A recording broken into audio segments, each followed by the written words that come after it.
Ano ang mapapala sa pagtupad sa steps ng TES?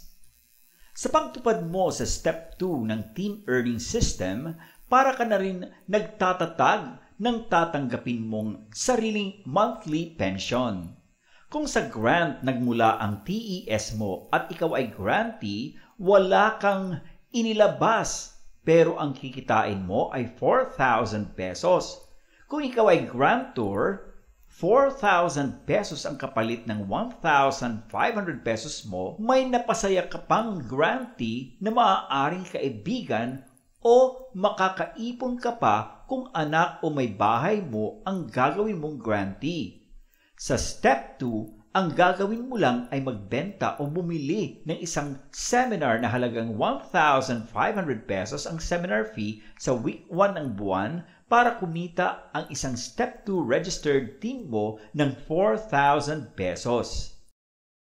Ito ba ay too good to be true o katakataka? Walang katakataka dyan.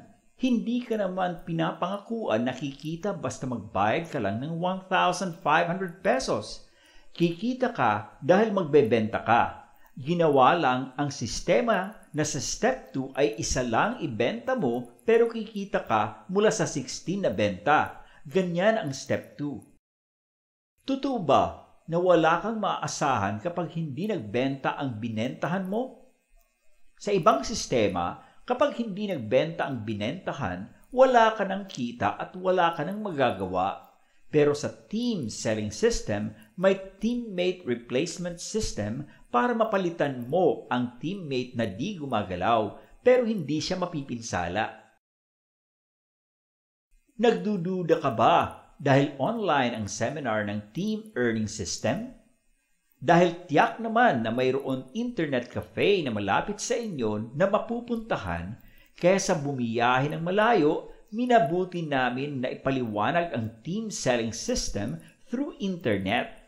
Ang L2S Seminar and Training Services ay nagkakandak ng mga educational seminars na kailangan ng live interaction. Ginaganap ito sa 110 Kamuning Road.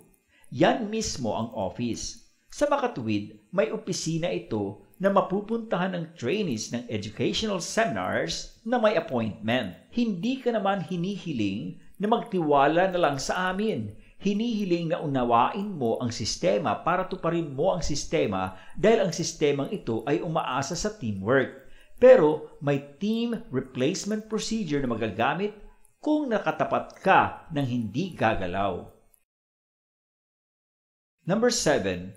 Nag-aalala ka ba na ang kumpanya lang ang may control ng computer data at ito lang ang nakakaalam ng dapat mong kitain?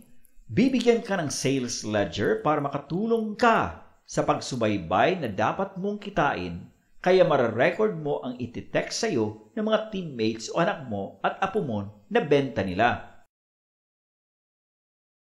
Nag-aalala ka ba na wala kang mapanghahawakan na katibayan sa dapat mong tanggapin? Para ligtas ka sa mga agam-agam na yan, pinabuo ka ng kitaan team na ang teammates ay ikaw pa ang pipili.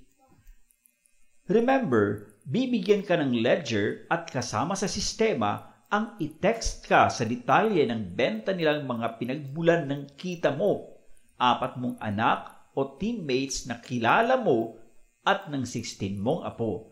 2 levels lang ang panaga mo.